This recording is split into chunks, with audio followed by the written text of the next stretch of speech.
You unlock this podcast with the key of imagination. Beyond it is another dimension.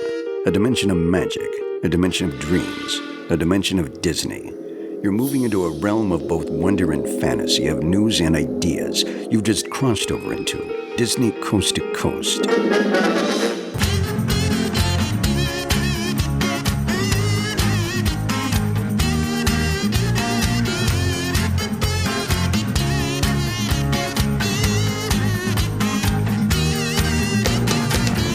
Hey folks, and welcome to Disney Coast to Coast, the ultimate unofficial Disney fan podcast. I'm Jeff DePauli, and welcome to the House of Mouse headlines brought to you by laughingplace.com, your up-to-date resource for the latest Disney news every day of the week.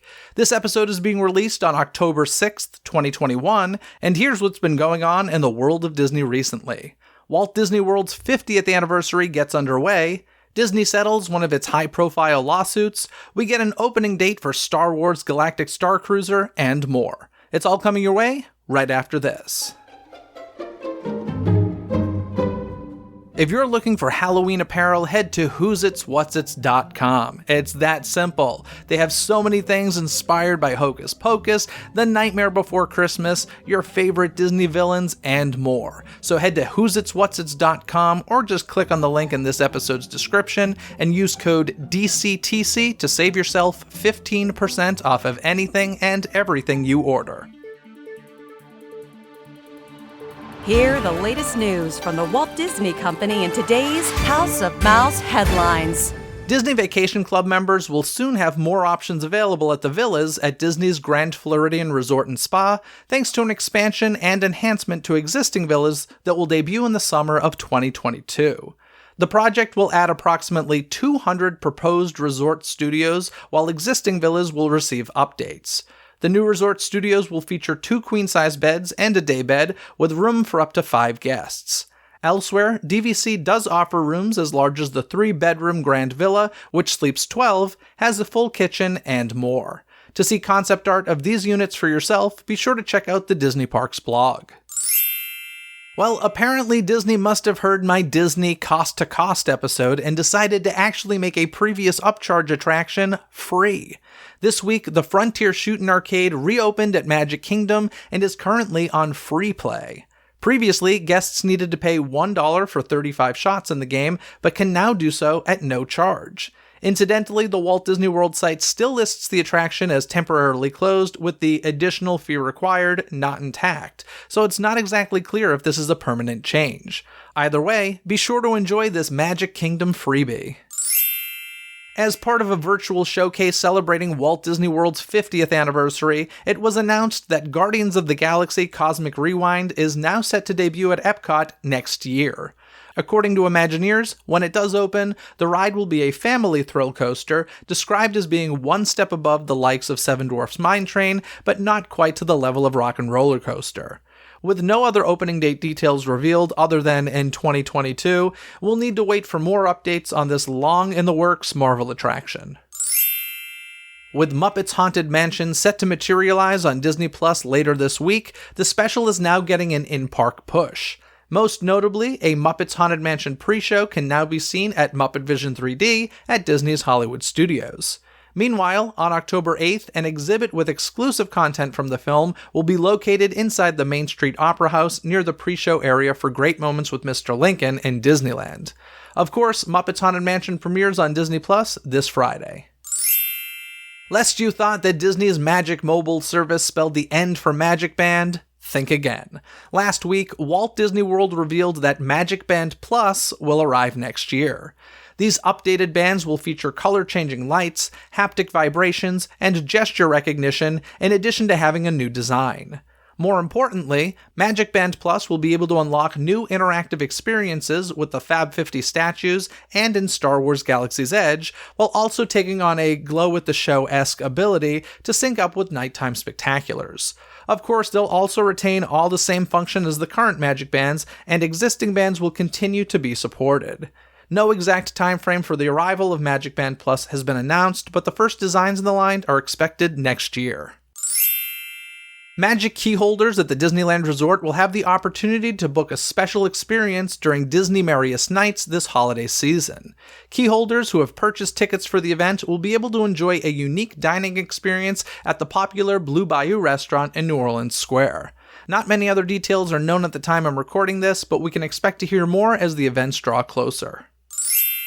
As previously announced, Danny Elfman is bringing The Nightmare Before Christmas to the Banc of California Stadium this Halloween, but a special casting has just been confirmed. In a tweet, Elfman revealed that Billie Eilish will be taking on the role of Sally for the performances. Tickets for the events are on sale now, and attendees will need to show proof of COVID-19 vaccination or a negative test. In the meantime, you can catch Eilish's original concept film, Happier Than Ever, A Love Letter to Los Angeles, on Disney+. Disney Plus is kicking off spooky season with its Hallowstream Drive-In screening series. Between October 7th and the 13th, screenings of new content and old favorites will be held at the West Los Angeles College in Culver City, California. Among the presentations on the list are a Halloween Town and Nightmare Before Christmas double feature, a screening of Hocus Pocus accompanied by Muppets Haunted Mansion, the new DCOM Under Wraps, and more. Sadly, with public registration occurring before this podcast was released, all of these dates are now sold out, but keep an eye out for future Disney Plus events. In more Disney Plus news, the streaming service has announced that the Mandalorian spin-off series, The Book of Boba Fett, will premiere Wednesday, December 29th. The show was first teased in a surprise post-credits scene at the end of Mandalorian Season 2. The Book of Boba Fett will see Tamora Morrison reprising his role as the older version of the fan-favorite bounty hunter, alongside a new ally, Fennec Shand, played by Ming-Na Wen. So get ready for more Star Wars adventures this holiday season and beyond. Fellow Society members, rejoice! Disney Plus has renewed the Mysterious Benedict Society for Season 2, meaning that an all-new mission is in the works. According to Disney, Tony Hale will reprise his role as Mr. Benedict and his twin brother, Dr. L.D. Curtin, for Season 2, along with the rest of the lead cast. Production will begin in early 2022, with no release date announced. If you happen to miss the fun adventure the first time around, you can still catch up on Disney+. In other renewal news, Disney Channel's popular series Raven's Home is returning for a 5th season. What's more, a familiar face will be appearing in upcoming episodes, as Rondell Sheridan will be back as Raven's father, Victor. However, the season will see Raven moving to San Francisco, with a number of new cast members joining as a result. No debut date for Season 5 has been announced, but production is set to resume this fall. Raven's Home is available on Disney Channel, Disney Now, and Disney+, and all 4 seasons of That's So Raven are also available on Disney+. You may recall a story a few months ago about the family of legendary daredevil Evel Knievel suing Disney Pixar over the character Duke Kaboom in Toy Story 4. Well, now a Las Vegas judge has dismissed that suit. U.S. District Judge James Mahan noted that, while the Kaboom character was reminiscent of Knievel, Disney's use of Evel Knievel's likeness contains significant transformative elements. The Knievel family is apparently considering its options, but after this attempt crashed, it seems unlikely that they'll land much success in the future. In some sad news, Disney legend Tommy Kirk passed away last week at the age of 79. As a young actor, Kirk starred in a number of Disney projects, including Old Yeller, The Shaggy Dog, Swiss Family Robinson, The Absent-Minded Professor, and Babes in Toyland, among others.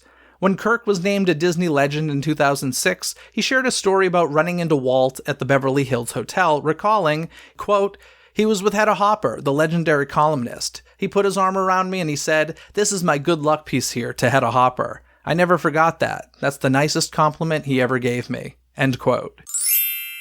And now it's time to bring in Kyle Burbank, my brother from another mother. How's it going, sir? That's a new one. Hello. You didn't like that one. The look it was on your all right. face. It's just, I wasn't expecting it. I like to catch you off guard, you know? So, in any case, we have to start our conversation about a message I got from Alan Castorena on Instagram. Kyle, do you remember we were talking about Miguel having his own little section at the Disney Merriest Nights at Disneyland? Yes. And I remember when Instagram worked, so. Yeah, that's right. Today, Instagram crashed for a long time. It's back now. Everybody breathe. I would love to see if there are any studies on like productivity when Facebook and Instagram crashes. Does the world all of a sudden become a better place? I wouldn't be surprised if that's the case. But in any case, Alan did mention to me on Instagram that Miguel does indeed meet and greet by Small World and in front of Storybook Land canal boats, because we mentioned how he was in the Magic Happens parade, but wasn't sure if he ever meeted and greeted. So he does. So thanks, Alan. Appreciate that. That's definitely not where I would have expected it to be. I thought it was going to be more in Frontierland. So that is very That's what you would expect, but sometimes meet and greet locations are random. The thing with me with meet and greet locations is I always find it weird when they match a starring character with their villain. So like Peter Pan and Captain Hook are hanging out taking photos. I'm like, weird choice, I would say. Yeah, when they're taking photos, but I do like that. I remember seeing Captain Hook and Peter Pan kind of walking through and they'd kind of play off each other. Or I feel like that's more Peter Pan and Wendy, but I could see it happening with Hook and They're Pan. like, we'll get along for photos, but beyond that, we hate each other. I don't know. It's always been weird to me, but I mean, it's also, there's lots of weird things about meet and greets. Like, why are the Woody and Jesse like taller than me when they're toys and we didn't shrink down to the size of toys? And then you have the whole question about, like, you have characters that are in their meet and greets as they were in the movie, but at the end of the movie, something else happens that they're not in that form listen, anymore. this continuity-loving boy has nightmares about these exact situations. I just need to accept it and move on, so... Well, wait till we get to the Star Cruiser. Exactly. Speaking of the Star Wars Galactic Starcruiser, very nice segue there, Kyle.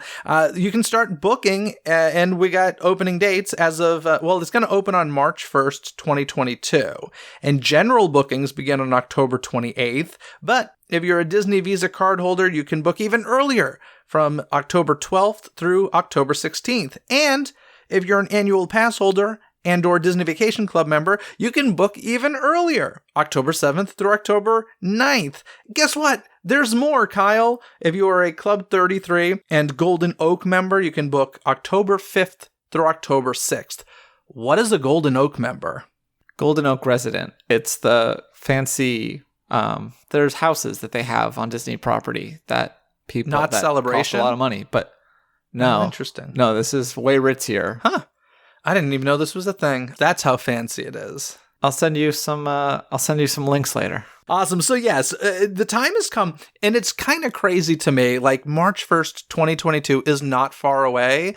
And I know we talk a lot about how slow construction can be for Disney. Hello, Guardians of the Galaxy Cosmic Rewind, and even worse, Tron. But I don't know, this one, like, quote unquote, snuck up on me. I don't know how you feel about it. I think you're right. Yeah, it's one of those things that's been in the works for a while, but I think because everyone was kind of like giving it the side eye, like that's not going to work out.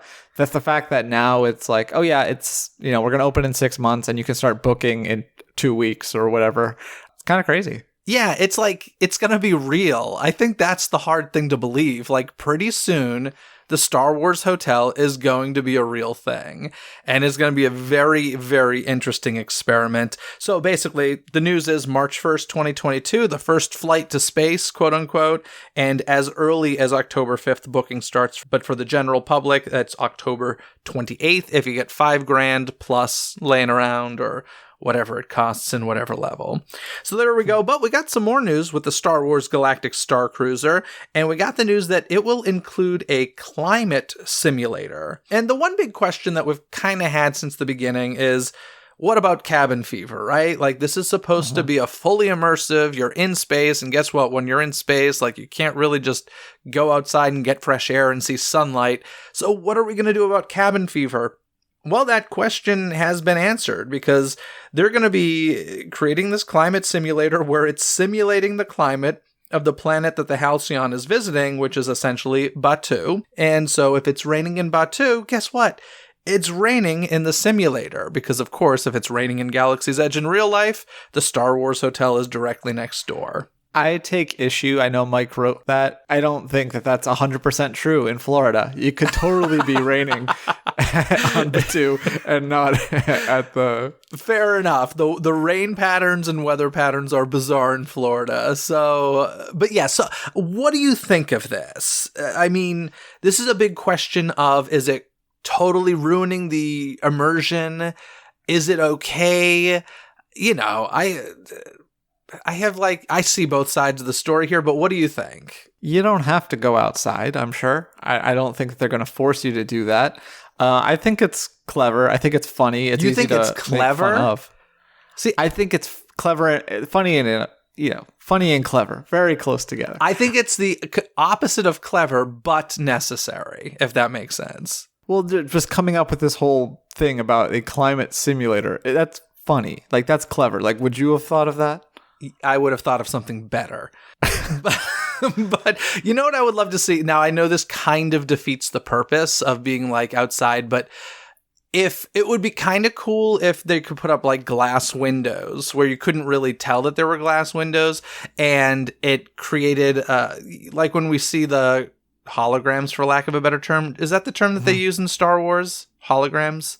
But those, I'm not going to pretend to know, but yeah. Yeah, the images of the characters, and they're all grainy and bad connections and stuff. If they could have like some sort of screen that created that, but we could see through to the real world so that the real world looked like that would be kind of interesting. But once again, defeats the purpose of fresh air and perhaps sunlight if you did something like that. But I feel like that would be clever. What they did now is just kind of lazy / necessary. Well, you don't know. I mean, this was a tiny little mention. At first, we've heard of it, to my knowledge. There could be more to it by the time it gets around to it. But yeah, I think it is kind of necessary, and it does ask a bunch of questions. There's a really good thread that Ricky Briganti put up about this very fact. So I'd recommend people go check that out because it was funny and interesting. Well, the thing that, the reason why I quote unquote accept it is because, listen, if I can accept the fact that when I go to visit the planet Batuu, I can also go visit the rest of Disney's Hollywood studios. Like, if you can accept that, you should be able to accept this. But this goes back to my original argument always when it comes to the Star Wars hotel is I don't think it should be at a Walt Disney World resort. I think it should be in some place like Las Vegas where you really could have that fully immersive 2-day experience, assuming you can get over the whole cabin fever situation. But if it's attached to a Disney park and you're going to exit into a Disney park at some point, like, to me, they can do whatever they want at that point. And also, the thing that I would say is as long as they do it in a way where you really have to go out of your way to experience that, and like if you really want to do the full immersion thing, it's hidden very well from you and you're not going to like bump into the outdoors, I'd say okay. And I'm going to assume that they went to that length to make sure it's not easily accessible. Yeah. Well, I mean, there's still going to be some things that they have to do. Like, there's still going to be fire exits. Like, those are going to be obvious. You still have to have certain regulations. So something's going to break the illusion. But yeah, I think to your point, as far as the big outside veranda, they'll probably find a way to make that so that you don't interact with it unless you want to.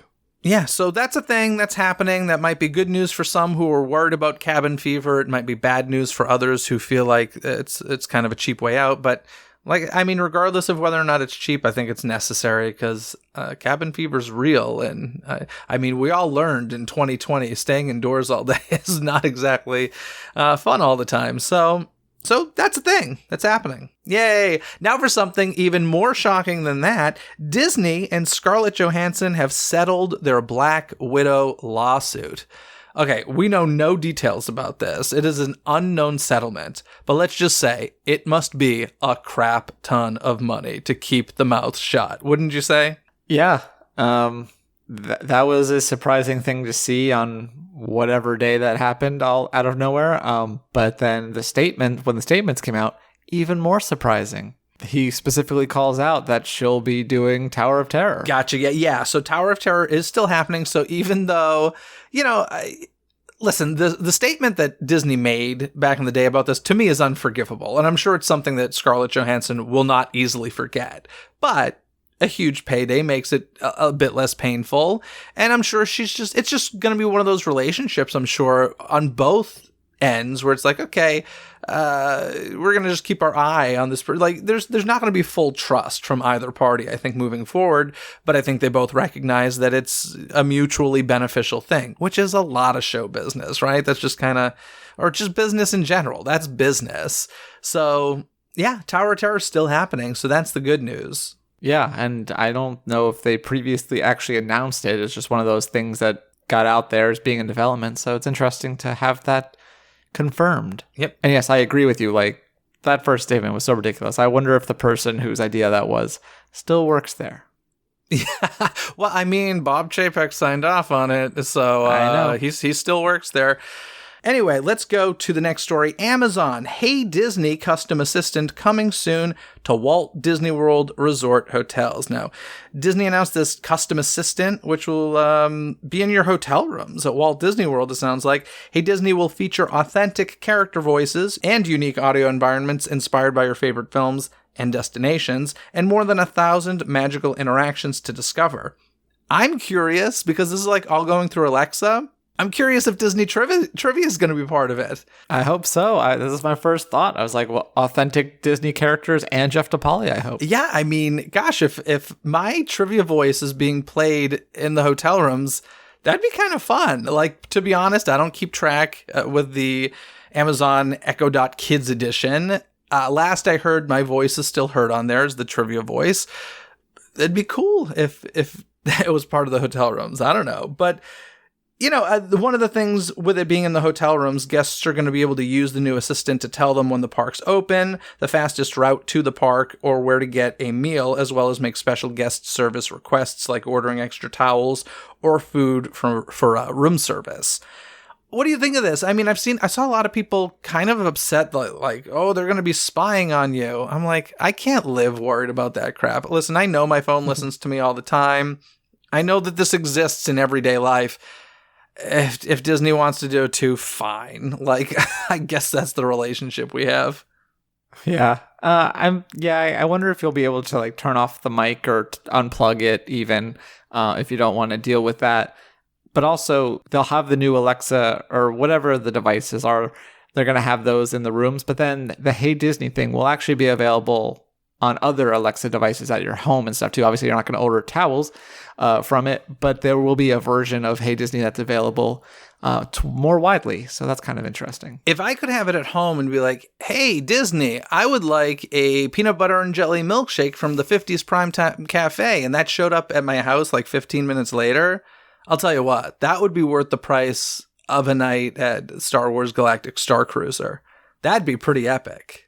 I don't know if it could do that, but maybe if they ever start selling those in like a gold belly format where you pay a crap load for shipping and you buy like 12 of them and they're frozen on dry ice, then maybe then you're getting a little closer. What would you order from home if you could do it? From Disney? Yeah. That's a good question. Extra towels. Extra towels, yeah. No, I always gotta have my extra towels when I'm at home. Disney has the best towels. I don't know. I can't think of any particular like food item that I really love and need to have at Disney. Surprisingly, because like churros are just whatever. They're churros. Agreed. What if you were like, hey Disney, bring me some butterbeer? Oh, I wonder. They should have a programmed response for that. Well, I would need to get all like Picard on them. I'd be like, oh, butterbeer, hot, and. Anywho, let's move on to some more news. We got Plaza Point Holiday Shop coming to Disneyland. This was a nice little welcome surprise where I believe this is where the old photo spot was on Disneyland on Main Street. And let's face it, like people aren't printing photos nearly as much as they used to. It always surprises me when I see a photo shop in the park still. So I think this is a good use of the space. I am a huge fan of what Universal does with like their Halloween tribute store and their holiday tribute store. They do a beautiful job with it. This looks more kind of standard Disney look to it, not as that thing. I mean, those, if you've never done them, are like experiences in and of themselves. This looks more like a standard shop, but still super welcome edition. Because we don't have it here. I know Magic Kingdom has it over in Liberty Square year-round, but we don't have a year-round holiday shop, and I'm thrilled about this. I think this is great. Yeah, I think it makes sense of that we don't need that old store, so it's good theme for a new one. And plus, like when the holidays do come and they start early, that took over a good chunk of one of those sides of Main Street. So putting that all, I'm sure it'll still stretch a little outside of this shop once the holidays do come, but they have a clear shot to do that. Yeah, and it's kind of a small area, so it's definitely going to spread beyond that. But the cool thing is it's really going to focus on like the current holiday as well as the holidays in general year round. So there'll be like Lunar New Year stuff and Easter stuff, and I've talked many times about my like love of Easter and Disney connection. So like the fact that there's going to be some dedicated space for that sort of stuff, I think is great. I'm excited for that. And yeah, we haven't gotten details as far as when or anything, but it's coming. Yeah, I can't imagine it'll take terribly long, but you never know. Yeah.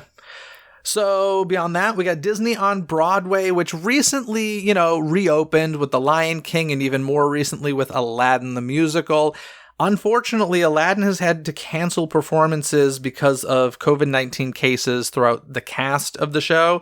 And as of recording this, they've had to cancel shows through October 10th. So it's a while that they're having to cancel, and this is not the first of its kind. I've heard about this happening overseas in the West End as well.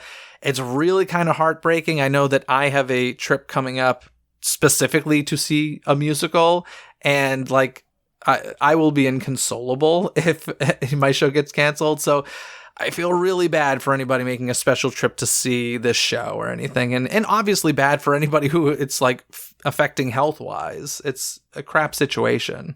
Yeah, and it was a really interesting saga to watch there for a minute because, so, The View had that whole scare thing when the vice president was there with it was actually false positives. So then, like, a few days later, they have the cast of Aladdin on with some Frozen people and some Lion King. And it was that night after they did that the news came out they were canceling a performance due to breakthrough cases.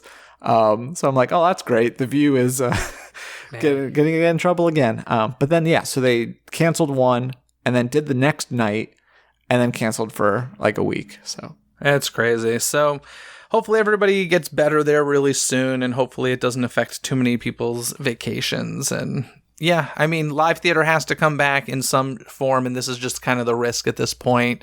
I know that they've now declared, at least on Broadway, that through the end of the year, masks are going to be required inside the theaters. So it's an ever-changing situation, and that's where we are at this point. But let's get to the big news, because this past week, Walt Disney World celebrated its 50th anniversary on October 1st. And of course, we did a whole episode about it, but now that the stuff has actually launched, let's talk about some of it. EPCOT has begun using the neighborhood names, which, of course, we've got World Discovery, World Celebration, and World Nature, in addition to World Showcase. I love continuity person, I love the world theme going on here. I think it's great. And I'm excited to see this happening, finally, because we heard about it a long time ago, and we're still kind of in a transitional period, I feel like. But yeah, it's not as far along as we probably would have hoped by this point for obvious reasons. And no, I agree with you. I actually like these names. Future World was always kind of weird to me because, to the layman, what separates Tomorrowland from Future World? It's a little weird having to memorize more names. I kind of liked what this part of the figure eight was one thing and the other part of the figure eight was the other thing. But, it'll make more sense when it's all done. Right now, it's a little confusing. Like, I couldn't tell you what's where. Well, to me, like, as a whole, it unifies the park. So I like that about it. But yeah, like I said, it's transitional. I don't even know, technically, I think they are at this point, and I personally just started spelling EPCOT with all caps again. I know you guys have for a while over at Laughing Place, but I don't know, even that was like in a weird in-between state. I think October 1st, 2021, I think that's the date. I'm just going to say, listen, let's just go all new here and accept it and embrace it, and hopefully they'll catch up soon with everything, with all the signage and everything. Yeah. I think it came when they reopened Club Cool and the gift shop that looks like a PacSun. We also have some entertainment returning to EPCOT, which is always good news. I love when live entertainment returns. And of course, because of COVID, we lost a ton of it in World Showcase. And little by little, it's coming back, right? Yeah, I know so far we have the Japanese drummers. I've seen, I think the mime in Italy is back, as well as the bands in Canada. There might be some other ones. I'm not 100% sure, but yeah, it sounds like a lot of those are coming back. And of course, we discussed in the last House of Mouse headlines, but Bob is coming back to Port Orleans. So lots of entertainers are coming back to the resort. Yeah, I love that, and let's keep it going.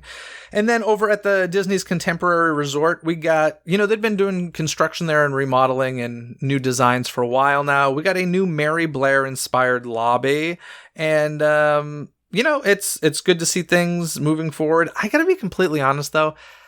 I respect Mary Blair. I'm glad she's honored in this way. I've never been a huge fan of her style. Not my thing. And I know that's very upsetting for some people to hear. But you're not the only one I've heard say that this week. Oh, really? Okay. Yeah. I know people who love it. Like, in fact, our pal Jeremy from over at the Mad Chatters has a tattoo of the 5-legged goat and stuff. And like, I could never do that to my body with that style. I don't know. I really dislike it, to be completely honest. So I think I like it. I don't have any adverse thing to it. I mean, I haven't taken a look at all this stuff, but in general, I like the bright colors. I like Small World in general. So I think I'm a fan. I like the dolls at Small World. I don't care for like the facade. I'm not a huge fan of, to be honest. Okay. I like it, especially when it's got, like, I understand Disneyland's being just like white and gold, and I kind of like it for its own reasons. But when we go to like Tokyo or Hong Kong or places where it has different colors, I think it looks really cool. Well, one of the interesting facts about her is that she had poor eyesight, which is why she used very bright colors and like bold shapes and stuff. And like, I love knowing that behind it. And like, part of me is like, yeah, maybe if you had bad eyesight, it did look good. But for somebody who doesn't have that problem, not my favorite personally. But hey, don't at me. It's fine if we disagree on this. Bring back a spoonful of Disney debates or whatever, and we can talk about. And the Incredibles have been added to the Contemporary as well. And, in the trend of adding Disney characters to everything, that has happened. So that was kind of part of the October 1st launch. In general, did you have any overall thoughts? I've personally kind of been avoiding stuff like Disney Enchantment and Harmonious because I am going toward the end of the month and we'll probably see at least one of them. I'm really going for a quick trip to Horror Nights, but I'm sure I'll pop in to Disney at some point. I'm going in November for the races, so haven't watched either. I did see a little bit of the beacons, and those look, interesting. Like, some of the effects look pretty good. I think I like the Tower of Terror one, the way that looks quite a bit. And the Spaceship Earth one it doesn't even they don't even feel like the same thing because they're very different effects. And obviously the Spaceship Earth ones are the ones that are going to be sticking around. But I like that as well, from what I've seen. I'm interested to see it in person because I've heard some differing opinions on that. But overall, I think it's pretty cool. It does seem like the beacons of magic are the thing that are really connecting with people. And what I did see, I think it was Sam Carter, my friend Sam, on Twitter saying, this is great, this addition to Spaceship Earth and this beacon of magic, but like, it would have been a nice addition for Epcot's 40th anniversary next year, perhaps, instead of for Walt Disney World's 50th. And I think that's actually a really good thought because it is such a major change and done very differently than the other beacons of magic. So if they had just done maybe a projection thing. I know, but people were just complaining about them holding off on Ratatouille. So, just holding off for hold what? Back on this for a year. Well, they weren't complaining because they were holding off on Ratatouille I think those are two very different things. We're talking about Epcot's icon. But you're talking about holding back something, not plussing something because something else is coming up. So. Well, I'm saying plus it in a different way. Plus it in the way that the other beacons are plussed with projection mapping. And then add the lighting for the 40th, which I think would have been a good thing. But in any case, maybe. It's there. It looks stunning. It really, really, really does. I love... The 50th goes 18 months, though, so it would have bled into the 40th. That's true. It would have eventually been part of the 50th, but really the 40th. Whatever. It's there, and it looks beautiful. I love the Hollywood Tower Hotel projection simply because at the top you see the Tip Top Club, and you see guests up there dancing and stuff, which is fantastic. I love that. And, Disney Enchantment and Harmonious, I've been hearing some very mixed things about. I think they're probably both fine. Whether or not they're better than their predecessor, I still don't know. I haven't watched them. I think the real disappointment is hearing that they really have no connection to the 50th anniversary, which is what we're celebrating. So I think that would probably be my upset over it, if anything. Yeah, I agree with the Magic Kingdom one. I think the Epcot one doing something different, which again, I haven't seen it, but I think it's okay for that one to do something different because they just did Epcot Forever, kind of celebrating that transition. And I don't think all of them need to be celebrating the parks, but for Magic Kingdom, absolutely, they should have done something that was about Walt Disney World. When it comes to Harmonious, my entire judgment of the show is going to be, does it justify the barges being there all day? Well, then you are going to be pissed. Yeah, I'm walking in knowing that it's probably not, but also like trying not to walk in knowing that because... Especially when the projector is broken. Oh, don't talk to me about that. Don't even say such things. But in any case, it's unfortunate. People aren't loving what they're seeing from what I'm seeing. But speaking of not loving what I'm seeing, I gotta be honest, Kyle. We had been the one thing I did watch some clips of, and I had been saying I was actually really looking forward to this and having some high hopes. This Kite Tales at Disney's Animal Kingdom. Oh God, it looks embarrassing. Have you seen these? I've seen a little bit. When we talked about it, I said that it sounded kind of interesting because I've seen them do kites at Tokyo Disney Sea where they're on awesome jet skis and they're pulling these kites and it looked awesome. This is not that. No, so the thing is like the concept art made it look kind of like artistic and beautiful. And now they look like Macy's balloons from the Thanksgiving parade, which nothing against those. I flippin' love the Macy's balloons, but it's very different from what that concept art showed. And then apparently the way that they land is they essentially crash land like quote unquote on stage, which is a bizarre choice. It's not good. That's a cursed venue. Yeah, I think maybe the venue is part of the issue because in a perfect world, you'd want to be able to take them backstage somewhere. Land, yeah. I'm like gesturing as if people can hear this. Go around a river band and offload them there. So I guess I'm not actually familiar with this venue because I never saw Rivers of Light. I never saw Jungle Book Alive with Magic. I never saw the second version of Rivers of Light. So I might not know what I'm talking about here, but. No, they crash land on stage. And yes, you're right. It's too bad there's not a backstage area. This is a mess. This is honestly like I can't believe someone signed off on this sort of situation. And I hate to say that because I know a lot of people put a lot of hard work into it. But it's, from what I've seen, I have not seen it in person, but I just don't think... there's two versions, Jeffrey. Great. There's a Lion King and a Jungle Book. It's not looking great, but... yeah, there's that. And I really did have high hopes for that. Once again, I'm sticking with, I think maybe the best tribute when it comes to the Walt Disney World 50th is the electrical water pageant with their additional 50 float. And there's that. And one thing I will say was great. I'm curious, did you watch The Most Magical Story on Earth on ABC? This 50th? I did. How great was that? Much better than some of the other specials they've had. No, I liked it. It was interesting. I'm glad they didn't have a lot of... The thing I don't really like about the Christmas parades and stuff like that is all the performances. I don't really care. Most of the time, I don't care about them. There's only like a couple I do. So I like that they limited it. It was a little weird that it was obviously pre-recorded. Like not even like live vocals or attempting to even act like they were live vocals. But I liked the way that the rest of the story was played out. Although I do have to laugh. Every time I watch a 2020, I'm like, how does Chris Conley know everything about everything? Like, he's clearly just that piece that they use to, move the story along. So they just give him a script and be like, say this. But it always sounds like, and then, did you know that Walt did this? It's like, you didn't know that. Yeah, the secret Every is... murder in the country, Chris Conley is on top of it. Listen, the reality is even a lot of the experts that they interview are just fed the information as well. So no, I know, but yeah, no, the Chris Conley one makes me laugh. It is pretty funny. I, of course, loved seeing Michael Eisner. Was very surprised at how much Walt Disney World history we got. I was not expecting that, honestly. I expected it to be a lot. It honestly didn't feel too much like a commercial, which is always, it felt more like a 2020. Yeah, it was really good. I highly suggest it. If it's not already, it's going to be on Hulu and Disney Plus. It's on Hulu. I don't think it's on Disney Plus yet. but I watched it on Hulu the other night, so I know it's there. Definitely worth checking out.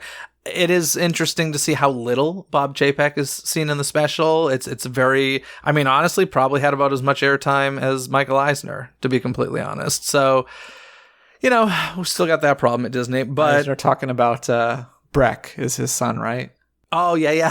That's right. Michael Eisner's son. And how he used to ask his opinions on new attractions and stuff. And yeah, it was really good. I would say one of the better anniversary specials I've seen, and I've seen quite a few of them, and it was great. It is interesting with the live performances, of which there were only like 3. I kind of like not having the crowd there. I mean, in a typical world, I feel like this is something where they'd bring in a large crowd and shoot it with an audience. I liked just having the orchestra playing around the hub and the performer on a stage right in front of the partner statue. I was just like, oh gosh, I would totally high five Walt.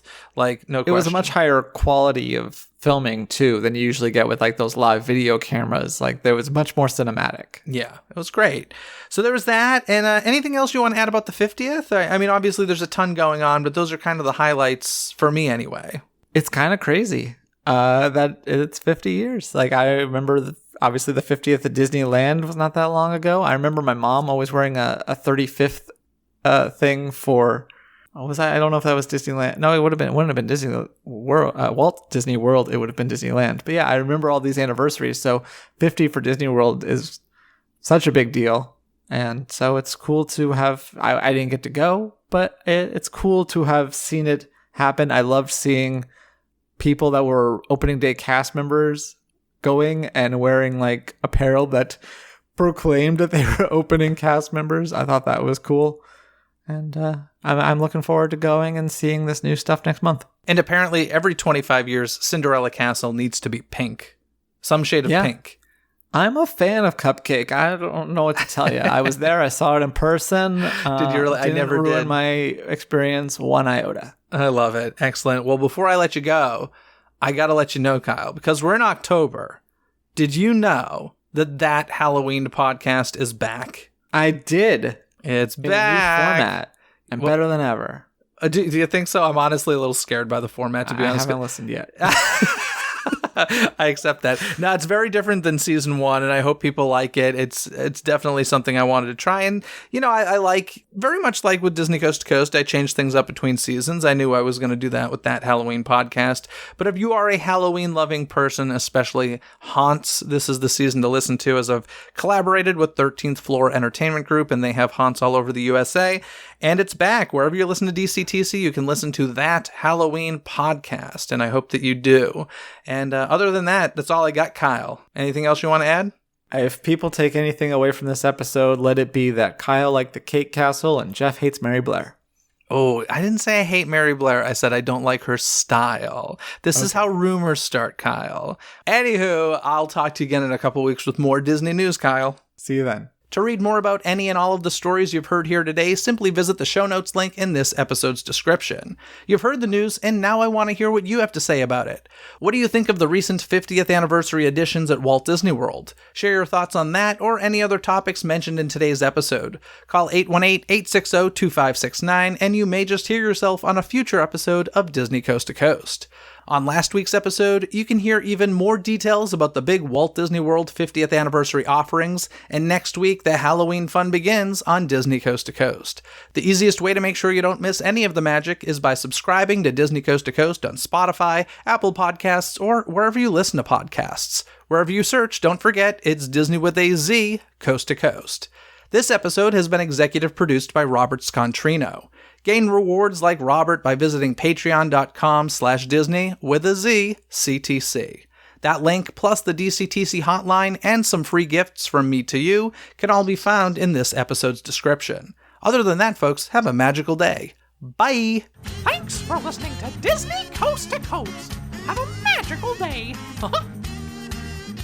Disney Coast to Coast is produced and hosted by Jeff DePauli. Learn more about the podcast and become a supporter at DisneyCoastToCoast.com.